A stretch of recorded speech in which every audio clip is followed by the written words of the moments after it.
aset, makanya kan pasti Dila pun udah memperhitungkan segala macamnya kan gitu ya kan. Kenapa sampai ada menyuruh orang untuk silakan untuk melakukan penggalangan dana, pasti udah banyak yang dia pikirkan gitu loh ya kan. Makanya ya apa yang bisa dilakukan ya dilakukan gitu loh, karena memang kita harus nge-compare juga tentang biayanya gitu. Memang operasi otak itu biasanya memerlukan biaya yang lebih tinggi. Kenapa? Karena memerlukan investasi alat-alat ya, robotik, mikroskop, semua yang canggih-canggih ya. Terus kemudian juga obat-obatannya dan alat-alat operasi yang lainnya juga sangat mahal sekali. Itu yang menyebabkan operasi otak harganya relatif lebih tinggi dibandingkan operasi lainnya. Alhamdulillah ini berarti hari ke-7 ya. Hari ke-7 Bang Indra sudah memperlihatkan perubahan yang sangat signifikan. Dia mulai ngobrolnya juga udah mulai enak, udah nggak yang mungkin kalau kemarin-kemarin kan masih agak sedikit terbata-bata walaupun jelas gitu ya. Tapi hari ini udah enak banget ngobrolnya, bercanda-bercanda, terus kayak ngingetin apa kegiatan-kegiatan apa yang pernah dulu kita nih adik-adiknya atau sama abangnya dulu waktu kecil tuh sering apa kayak gitu-gitu. Nah dia malah bercanda-bercanda kayak gitu. Berbagai upaya yang dilakukan demi kesembuhan sang suami tercinta memang tengah gencar dilakukan oleh Adila Jelita, istri dari Indra Bekti yang melakukan berbagai cara demi mendapatkan biaya pengobatan untuk sang suami tercinta. Sebagaimana diketahui sebelumnya, wanita yang akrab disapa dengan nama panggilan Dila itu nyatanya telah merelakan perhiasan serta barang kesayangannya guna memenuhi kebutuhan dana yang dibutuhkan. Namun, upaya Dila melelang aset miliknya justru menuai adanya kontroversi. Terlebih dirinya yang juga membuka penggalangan dana untuk biaya pengobatan suami tercintanya itu. Kian menuai banyak hujatan dikala masa keterpurukan menerpa, adik beserta kerabat dari Indra Bekti nampaknya tidak tinggal diam melihat nasib Dila yang justru diterpa oleh banyaknya hujatan. Lantas, seperti apakah sosok orang terdekat menjabarkan maksud Dila yang kini tengah gencar melakukan penggalangan dana hingga menjual barang kesayangan miliknya itu? Saksikan selengkapnya hanya di Cumi Cam In-Depth berikut ini. Hai Cumi Lovers, bersama Cumi Cam In-Depth kami sajikan kabar lengkap, mendalam, dan akurat dari narasumber terpercaya. Dan jangan lupa untuk like, subscribe, dan juga share channel YouTube ini.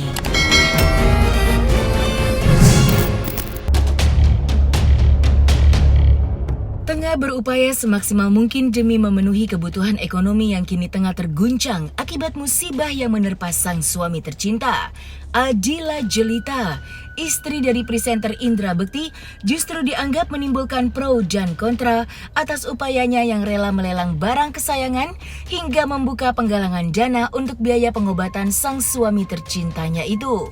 Tidak henti-hentinya menjadi bahan gunjingan netizen yang terus menyudutkan upaya yang kini tengah dilakukan olehnya. Dila pun nampaknya tidak menggubris hujatan yang terus menerpa dan memilih untuk tetap berupaya semaksimal mungkin. Sebagaimana hal itu diunggah oleh Dila melalui akun TikTok pribadinya.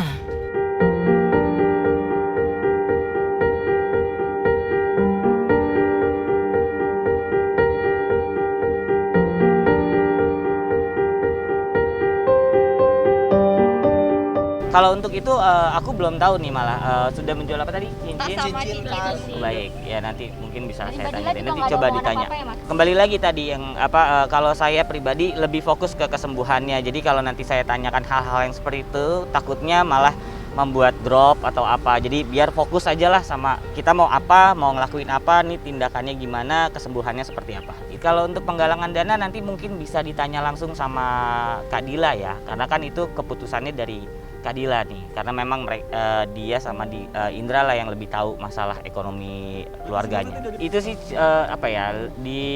cuma terucap pernah gitu, tapi kalau berunding gitu belum.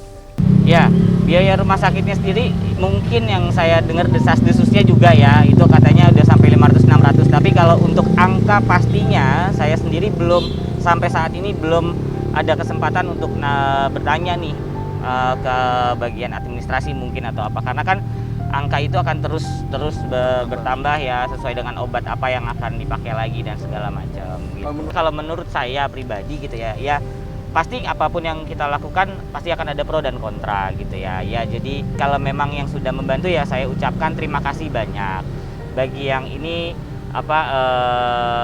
misalnya mengkritik ya saya juga berterima kasih juga untuk ada kritik dan saran. Kemudian banyak kok itu teman-teman yang justru malah ada yang saran pakai BPJS, kemudian atau ada rumah sakit yang lebih ini gitu. Itu pun kita coba kalau memang ada saran-saran yang bisa masuk ke kita coba tanyakan dan segala macam, itu nanti akan kita lakukan sih. Untuk asuransi saat ini masih yang saya tahu regulernya itu masih ditolak ya setahu saya. Tadi juga ngobrol sama adik gitu, jadi masih keluarga kita masih mengajukan upaya lah ke pihak asuransi. Kemungkinan yang ini ya, kalau yang baru kan pastinya nggak mau ya. Baru tahu saya kalau dijual kita, tapi kemarin sempat dikasih tahu di info kayak Mas Aldi Taher itu bikin lagu gitu ya, bikin ini. Mas Aldi emang orangnya tuh baik gitu ya, ya dia apa yang dia bisa lakukan, apa yang bisa gue berikan akan gue coba untuk semaksimal mungkin gitu ya. Dan ya saya pribadi mengucapkan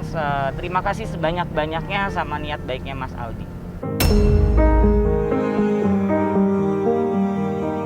Menyimak perjuangan Dila yang menuai kontroversi, adanya kejadian tersebut justru membuat kerabat Indra Bekti, Ricky Komo, akhirnya buka suara perihal penggalangan dana yang dibuat oleh istri dari kerabatnya itu. Ricky Komo menyebutkan jika penggalangan dana yang ramai diperbincangkan merupakan salah satu ide yang dicetus oleh para kalangan artis untuk meringankan beban yang tengah dipikul oleh Adila Jelita.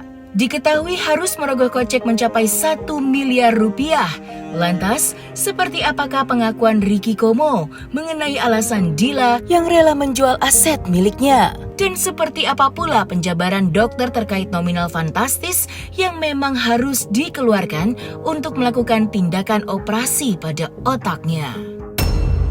Jadi gue sedikit ngebahas juga karena sebenarnya Dilanya itu nggak ngegubris soal haters dan apa segala macam gitu loh, karena memang fokusnya dia sekarang itu kan ke kesehatan suaminya ya kan, dan ya dianya pun juga taat juga beribadah, ya dia balikin lagi ke Allah gitu loh. Tapi kemarin itu gue mencoba untuk sedikit memberikan informasi gitu loh tentang kejadiannya seperti apa gitu loh, dan kenapa Dila juga yang ngomong kan, maksudnya orang dalam keadaan yang maksudnya kita nggak lagi liburan gitu loh, lagi nggak nyantai, pasti keadaan pikiran, hati dan segala macam lagi semberawut gitu loh, dan ya itu keomongan, jadi nggak mikirin nanti gimananya gitu loh, karena emang pada awalnya pada dasarnya adalah di hari pertama itu teman-teman artis sudah pengen untuk melakukan penggalangan dana itu, karena kita tahu kan Kak Bekti orangnya baik banget gitu loh, dia ceria banget, dia itu pembawa suasana ceria gitu loh dimanapun dia berada gitu loh, dan banyak orang yang sayang sama dia. Makanya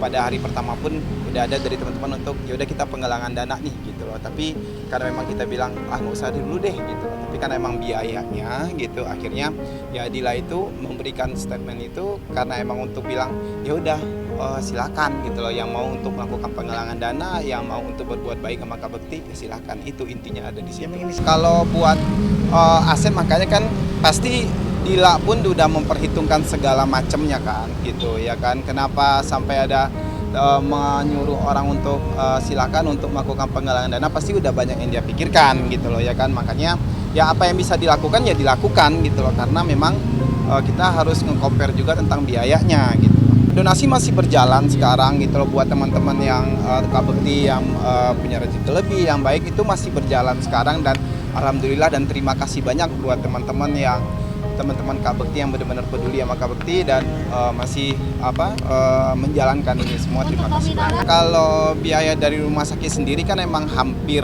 gitu loh, hampir satu gitu kalau karena emang masih belum di ruangan rawat inap juga kan. Berarti masih ratusan juta ya Kak, bisa dibilang belum mencapai 1 M ya? Hampir 1 M. Memang operasi otak itu biasanya memerlukan biaya yang lebih tinggi. Kenapa? Karena memerlukan investasi alat-alat ya, robotik, mikroskop semua yang canggih-canggih ya. Terus kemudian juga obat-obatannya dan alat-alat operasi yang lainnya juga sangat mahal sekali. Itu yang menyebabkan operasi otak harganya relatif lebih tinggi dibandingkan operasi lainnya. Kalau ditanya bisa, jawabannya bisa. Karena memang ada pengalaman beberapa pasien juga bisa kembali pulih seperti sedia kala. Tetapi itu tergantung pada derajat beratnya penyakit, lokasi pendarahan otaknya, lalu juga tiap individu memiliki kemampuan menyembuhkan diri yang berbeda-beda. Nah, itu tergantung. Di hari ke-7 pasca Indra Bekti menjalani operasi akibat pendarahan pada otaknya, kini kondisi presenter berusia 45 tahun tersebut tengah menjadi sorotan, terlebih sang presenter yang terlihat terbaring lemah pasca jalani tindakan operasi. Namun, seiring berjalannya waktu, Cipta yang merupakan adik kandung Indra Bekti akhirnya buka suara dan mencoba untuk memberikan update terkini kondisi sang kakak. Lantas, seperti apakah penjelasan Cipta mengenai keadaan sang kakak di hari ke-7 pasca operasi? Alhamdulillah ini berarti hari ke-7 ya. Hari ke-7 Bang Indra sudah memperlihatkan perubahan yang sangat signifikan.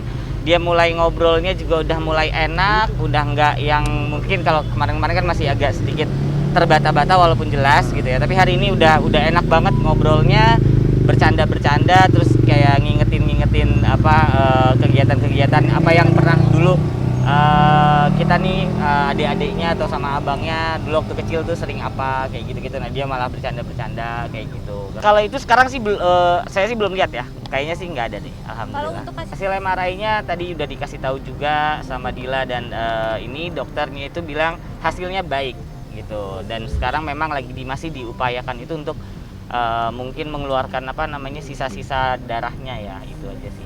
Hasil MRI-nya itu menunjukkan perkembangan yang sangat baik dan tidak ada kendala gitu, nggak ada masalah lah.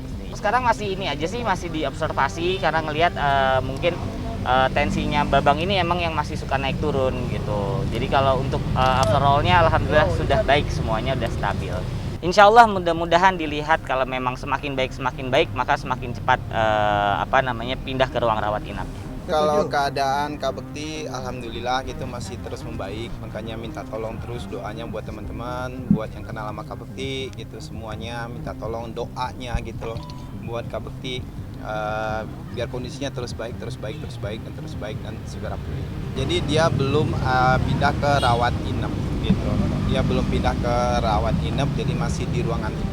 Ya pastinya kalau memang dia udah stabil banget pasti akan pindah ke rawat inap gitu ya kan. Tapi kan yang penting itu adalah kondisinya terus membaik. Itu yang paling penting. Yang pertama dulu adalah kondisinya terus membaik.